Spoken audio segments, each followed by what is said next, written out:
Alright, so doing something a little different today. I did it before when my mic issues cut out, but I actually kind of really like doing this. I'm just going to go over some gameplay I had as Legion. I was doing a daily. And we're just going to try to learn how to be better killers, better survivors, and whatnot. Granted, this was at 3 a.m. in the morning, so it probably wasn't the best pool of survivors. And I'm not the best Legion. I did get a 4K, just to spoil the ending there. But in general, I think this game displays a lot of what both sides could have done better. Not just me, not just them. We'll just go through it a little bit and see what happens.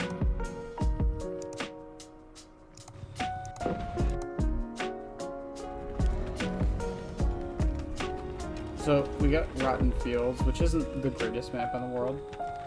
But first things first. So the game starts up, and the obvious things you want to start doing as a killer is figuring out where the survivors are. You have a few options for this. You can bring Lethal Pursuer or Corrupt Intervention. Survivors do typically spawn at the farthest point away from you, which with me being here, the farthest point away would be here, this gen right there. Possibly this gen or this gen. Now that's actually not where the survivors wind up spawning. They wind up spawning over here to my right, mind the white glow there. And all of them do. Now the thing that actually helps me here is Discordance. Because multiple survivors apparently spawn there and all got on the gen, and that told me exactly where to go.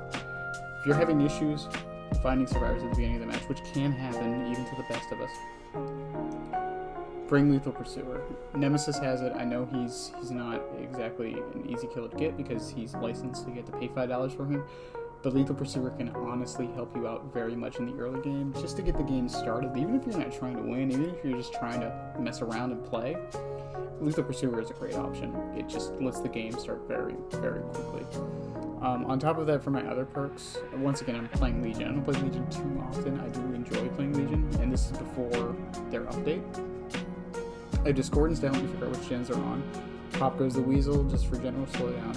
Mindbreaker, which is a weird one, but I actually like it on Legion because a lot of times you'll catch people on generators, especially with Discordance, because that lets you know exactly which gen to go to. And with them being exhausted, there's really nothing they can do to get away from you, like sprint burst mostly, but even life and whatnot, because they'll be exhausted unless they start running. And Agitation, this is a guilty pleasure perk, but honestly, I really think I don't want to say underrated. People know the power of this perk, but a lot of times if you hook 3 people, it will save you. It can save you anywhere up to 10 seconds to 20 seconds, which could mean the world. But we'll see where the game goes from here. So the Discordance pops, and I start heading that way. So I know there's at least 2 people here. I do apologize for the frame rate. It was acting very odd. So there's at least 2 people here. There's one there. She pre-dropped the pallet. So here's the thing. I could keep going for Michaela, but 1, she had a med kit, so it probably wouldn't have been the best use of my time. And 2, with the pre-dropped pallet and Meg right there, I assume she's going right back to the gen. The other thing is, since I have Iridescent Pin, I can just get rid of that pallet now. There's no need to even think about it. So we hop this. Double check the gen just in case no one's there. Not with Legion, you can't typically see, you can't see scratch marks or blood when you were in for a frenzy. And on Coldwind or Rotten Fields or any corn map, that's really, really difficult sometimes because the corn can obscure a lot of your vision. So we get out of it just to see and reevaluate where everyone is. Just don't forget, sometimes it's good just to take a second and reevaluate the entire situation. So we see the scratch marks here, they're leading that way. We're immediately back in chase. Right back with this Michaela we originally chased. So we're at Shack. Now, playing Shack as Legion, you don't really have too many options, but everyone's healthy, so there's a couple of options we have here. But normally, I would not suggest trying to mind game it unless you feel extremely confident in the chase, or, like right now, there's 5 gens up. I have time to mind game. But I don't. What I mostly do here is I fake taking the window, and she's going straight for the God Pallet. I take the window again to kind of force her away. Go into Feral to try to get a quick hit. She goes through the window. Now right here, the reason why I turned around, typically what survivors will do is, especially on shack window, they'll go into the window and they'll crouch right down here. This can throw you off because of the FOV change, and a lot of times it'll make you lose survivors. So I make it a habit to keep running this direction, but take a quick look down just in case. But this is where the Michaela kind of messes up a bit. God pallet. Immediately. God pallet. There's still 5 gens up. I haven't even hit anybody. And she was just going to get feraled. There was no reason to throw this pallet down. It's called, it's a God pallet for a reason. It's the strongest pallet in the game, no matter the map. There is no real counterplay to it most of the time, unless someone really, really messes up. And there's no real way to play around it at all. So she immediately drops God pallet. Granted, she did stun me, and so my eerie pin couldn't get rid of it, but I just kicked it anyways. There's no reason not to kick it. Kayla's still there. Still winning the share. And without the pallet there, this loop is not nearly as strong, and it is wasting quite a bit of my time. I got her with a cheeky hit on the window there. So what should the other survivors be doing? Now, assumingly, with Discordance not popping off, there should be one survivor on this gen, which I assume is the Meg. I got a notification on the gen to my right where I spawned. I'm not sure. I think it's a Sybil. I'm not 100%.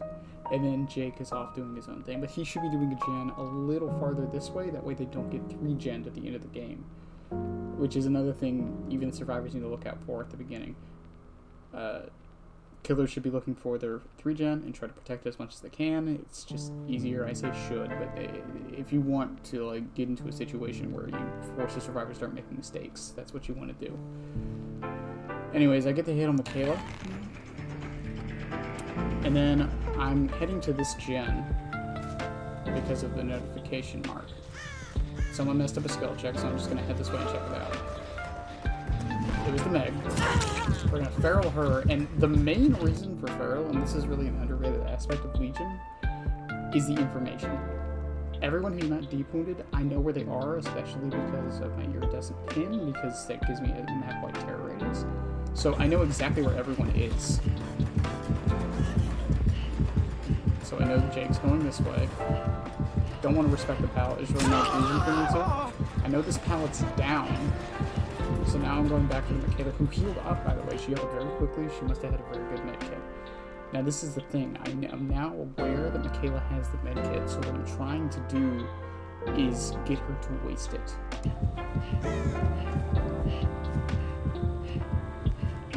And she actually outplays me a little bit here. I messed up the lunge there. Technically, sometimes you can make it there without lunging if you get the angle perfect, but there really wasn't much need for me. So I'm just going to hit her and run away. I know it's probably not the best plan in the world. Sorry for the frame rate again. But like I said, with the med kit, there's... Like, I'm going to play this for a couple seconds just to spook her. I think. I'm trying to remember this. I know. Professional and all. She actually messes up pallet here. That's what happens. Now, if that lasted for another 5 seconds or so, I probably would have ran off. There's no reason to chase her. So she messed up the pallet there. Camped it, kind of, to a degree. I don't even mean that in a derogatory sense. Just that's what she did. She waited for me to come to the pallet. She was going to drop it on my face. Gen got popped. There's the first gen there. It's my first hook. So I'm just going to come over here and do a quick little inspect. Just make sure no one's still here, healing and whatnot. They got her off the hook immediately. I see the scratch marks, which gives away the survivor as well as the footsteps I hear. So I know they're there, but I'm heading over to this gen real quick just to double check and get my pop off. I saw the Sybil. I think it's Sybil? I saw someone running this way. Chrome blindness is the thing. I still hear that we're running in shack. It's the Meg. I'm just going to pop her and try to figure out where everyone is. Jake still hasn't healed, and he's the one up here. So me going after him isn't the most important thing in the world. The biggest thing I want this for, once again, is just the info of knowing where everyone is, wasting a little bit of his time with the self-mint. Now I know Michaela's over here. Now the thing is, with Jake being there and her being there, she healed, which tells me that she doesn't have decisive strike. Sybil was too far away, and the other two I was getting from the Jake and whatnot. Now here I do a very simple mind game. I show my red light, or I show my entire body going this way with her being at the corner, and then I just double back with hiding the red light. She didn't go to the pallet because she saw me immediately, but it did give me a little bit of extra distance to catch up to her. And the thing is, I know she didn't have DS. She has a med kit, she healed, and no one was near her when the heal happened because I knew where Jake was, and he was the one who unhooked her. So it might have been a little bit of a risk, but it was one I was willing to take with 3 gens up. Discordance just popped. That tells me they are on the 1st gen. Yep. Just gonna use pop on that so I can make sure I get some value on it. So another here. Now here's the other thing with discordance in this build is Mindbreaker. So they're exhausted for 5 seconds. So if they keep running, they're technically exhausted until they stop for 5 seconds. So we're going to use Feral, figure out where everybody is. Alright, we know Meg and Jake are there, but they're both injured, and I know where both of them are. They're not going for the hook, so there's no reason for me to stay here and try to Feral them. Now, I'm assuming what happened here is muscle memory of her having Dead Hard. Once again, not commending or damnizing anyone for using Dead Hard. Bring whatever you want. But the muscle memory of her having Dead Hard means she thinks she can loop this again. So, with her being exhausted from Mindbreaker, she doesn't have Dead Hard right now. So she tried to loop it again, not even really thinking about it. And it let me catch her off. Now what she should have done is she should have dropped this pallet the moment she got to it with how close I was. That would have made me waste a little bit more time. I wouldn't have tried to play it, but it would have let her get some more distance and waste a little bit more time. Okay, it gets unhooked. I'm going to hook her at this gen right here and then go do pop back on current gen.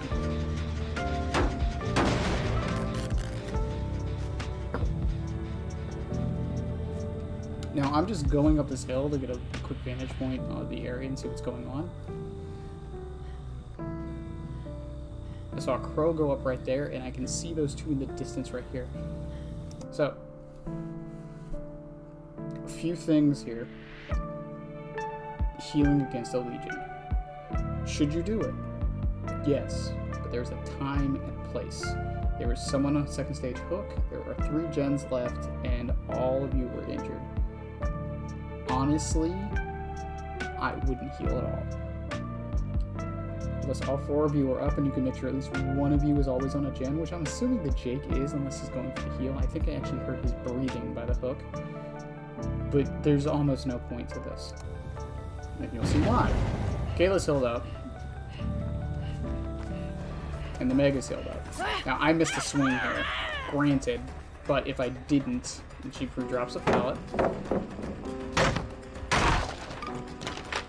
But the thing is, with 3 other people injured, Michaela, all I have to do is wait her out for the Feral Frenzy and get the stab. Now, I do a double vault here to kind of push her to the window. And it's kind of funny because she's playing like the Palisade, but it's not. So I'm just going to get the hit on her, and she's injured again. These 2 also healed for some reason. And I'm just going to come back over here, slap him again. Using the indicator to kind of mind game Jake here a bit. Hit him again, and I know where the Meg is. Now, everyone's injured once again, and I know where everyone is. There's no reason for me to go chase the Meg down. I'm just going to go for the Civil. That was a bad prediction on my part. So I try to double back, show my red light that direction, and come this way. I kind of messed it up a little bit with how the wall is there on L. But what I do here is I fully show it, and then I just dart right back. Now this is important for later, because a big thing with predictions in that sense is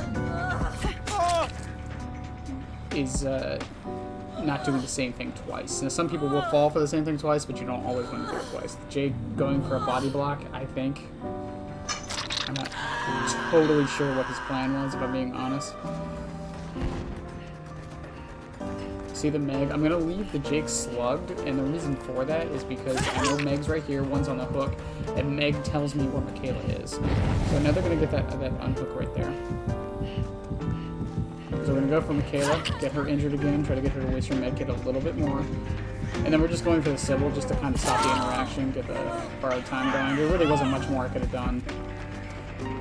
Now right here, Sybil dead hards. She has it this time, she's not exhausted. I do the same mind game. But I doubled back this time. See, the last time she saw me go left, and she messed up and she didn't get hit by it.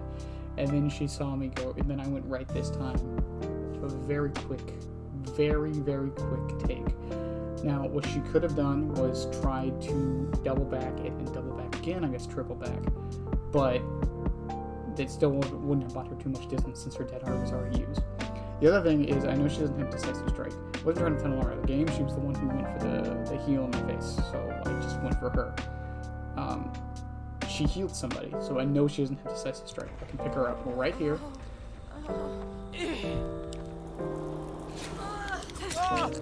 Now, Jake could have got that. It was just poor timing, honestly. And as far as the swipe goes, I didn't hear any footsteps after I got blinded, so I knew he was still right there.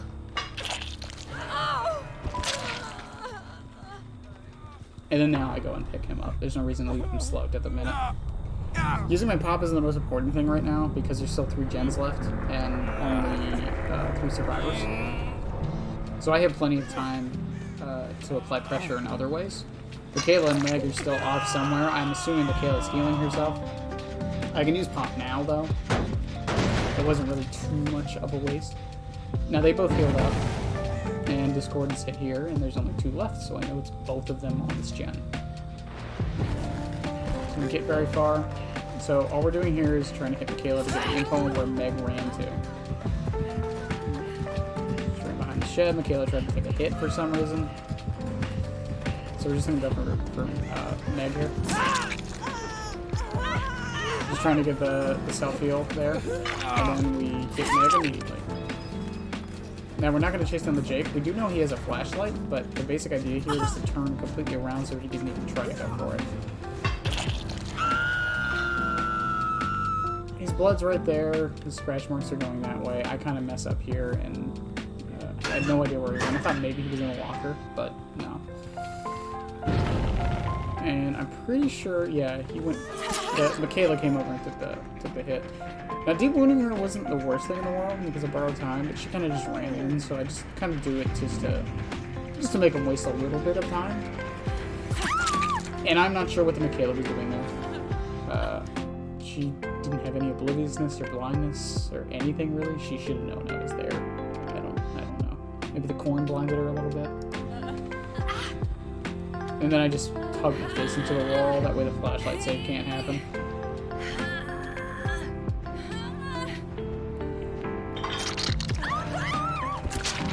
Now, once again, agitation is just one of those perks that's saving me so much time. It's adding up. Like, sometimes it really didn't seem like much because people went down right by a book, but a lot of times like that one, it probably saved me about 4 seconds. So now it's just the 2 injured people. And we're patrolling these 2 gens mainly, since these are the 2 they've been working on a lot of the game. This one's not regressing anymore, which means Jake was here at some point. So I tried to feral just in case, and then I get out of feral just to see the scratch marks. Now he does run me for quite a little bit here, and I do want to go over this because it's a great teaching tool. Now he's hugging the wall, which is very efficient and it gets you around. You don't want to hug too much. If you hug directly into it, you're not going to get the maximum distance. You're actually going to slow down. I should be hugging a little bit more, to be honest. Now that hit there, yes, he's injured. That was only to tell me where Meg was. I have a map-wide terror radius. I know exactly where she is the moment I do. She is over this direction. And that's the important bit here. It means I have plenty of time. I mean, there's only 3 gens left. Or there are 3 gens left, so I have plenty of time. So, right there. Right here. I tried to hide my red stain and moonwalk back to try to confuse the Jake. He did the smart play though. He waited at the corner, but not on the other side, so he could watch exactly what I'm doing. This is something more survivors can incorporate into their gameplay to not get nearly surprised, or as surprised by these kinds of plays. He was right there waiting. Not exactly at the corner, but close enough. I kind of got stuck in some geometry there. I'm still trying to do all this. I thought maybe he'd camp the pallet. He didn't, which is smart. Timings can mess up, and lag spikes are a thing. I hit him again. That was just me being dumb. I forgot that he was already depointed, if I'm being honest. Tried to double back again. I missed the swing, which is unfortunate. He gets a very good dead hard here. He wait the very last second. The thing is, he can't run this forever. Trying to wait him out. I have the time.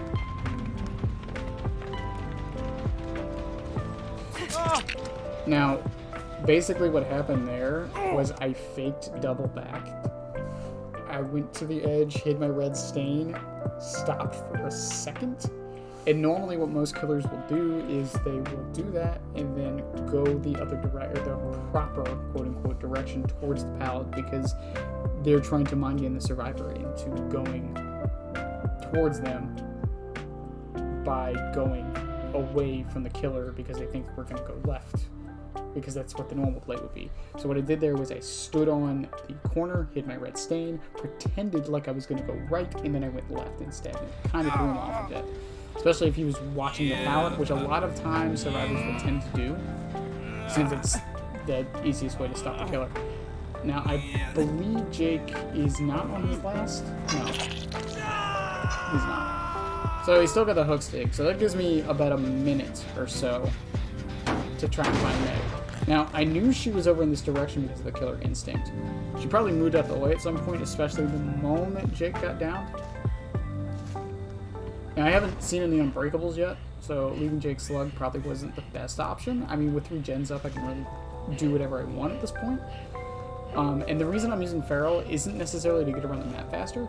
It's because of the Eerie Pin doing the map-wide terror radius. I'm trying to kind of placebo affect the Meg into not knowing exactly where I am. Even if this guy is calling out exactly where I am, that might still be throwing her off. We're watching for crows. We still don't see any. Jake is basically dead. I think he killed himself on hook a little bit, because there's nowhere near a minute, I'm pretty sure. So, my assumption at this point is, okay, she was over this direction, and I can't find her now, so she's probably in a locker. So, and this gem was getting worked on, apparently. So I went over to this locker. I got very lucky with the hatch spawn, and I did a double check just to make sure Meg wasn't around the corner somewhere. I double checked this locker, just in case. And I got very lucky on these door spawns. Not necessarily because of distance, but because of visual clarity. The one behind me at the moment is currently covered up by corn, so if I keep going back and forth, I really can't see the lights. But this one, I can reach about halfway. And I'm trying to time out my Feral Frenzy to the very, very end. Now, I don't know it exactly, and I'm not a fucking machine, so I can't predict exactly how long this bar means. I know halfway is a minute, but what we're gonna do is just patrol the gens at this point and watch for lights. It's really all we can do. See if we can find some stains. It's a 50-50 chance at this point, but I have some pretty good map RNG, so we're gonna use the Feral once again to kind of scare the Meg, but probably won't work. She probably is on to it by now, and I happen to see the lights. Now, my Feral does end early here, but I get very, very lucky with this. Put her up right there. Now, if she had Dead Hard, she was out. And this is why Dead Hard is a very, very strong perk. A lot of situations like this, it can really help you out. But she didn't have Dead Hard. We got very lucky with that.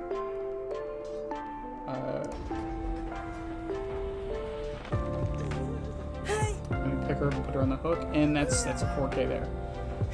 But some points to go over in this video is basically never do the same mind game twice. Don't drop God Palette very early. I'm not saying never do it. Honestly, I think a better way to start using palettes, pre-drop obviously. If you think you're gonna go down, just pre-drop the palette. typically there's no need to drop a pallet if you're healthy. If you're injured, sure. If you're healthy, most killers can't really down you immediately. There are a few, and even then I wouldn't recommend doing it until you're death hook or second hook at most. Use your information perks as best you can. Don't always go for the pop goes the weasel stack. Sometimes you can apply pressures in other ways. General flashlight saving or saving timings, and just general situational awareness that Michaela kind of messed up there at the end when she got hooked. And just knowing that psychological tactics such as the eerie pin map wide terror radius can work in your favor a little bit. And then as far as perks usage goes, or add-on usage in general, yes, there is a meta. Yes, there are certain things that are quote-unquote better. But try to develop your own playstyles with it. Like I said, Discord and Pop are meta perks, quote-unquote. And yeah, I use them, but the reasons I'm using them, I think this is the key thing I want to try to get across with perks. Because a lot of times people say, well, this perk is good, this perk is good, this perk is good. It's like the same 15-ish perks.